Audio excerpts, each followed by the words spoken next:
এই ফাঁদে নিখোঁজ হয়ে অনেকেই জীবন হারায় কক্সবাজার সমুদ্র সৈকতে। এই ভিডিওটা শুধু জনসচেতনতার জন্য করা। আপনার হয়তো কাজে নাও লাগতে পারে, কিন্তু একটা শেয়ার করে যারা কক্সবাজারে ঘুরতে আসবে তাদের জন্য সতর্ক বার্তা হতে পারে। আপনার একটা শেয়ারে একটা জীবন বেঁচে যেতে পারে, দুর্ঘটনার হাত থেকে বেঁচে যেতে পারে। গুপ্ত খাল মুহূর্তেই টেনে নেয় সমুদ্রের গভীরে।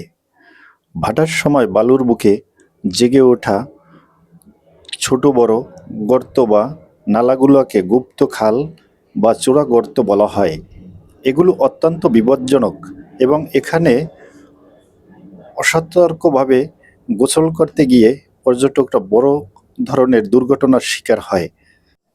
এই স্থানগুলো বিপজ্জনক এরিয়া হওয়ার কারণে সমুদ্রের লাইফগার্ড টিম এখানে ফেলা করিয়ে দেয় এবং সতর্ক করে এখানে না নামার জন্য। আজকের মতো আল্লাহ হাফেজ। আপনাদের জন্য শুভকামনা।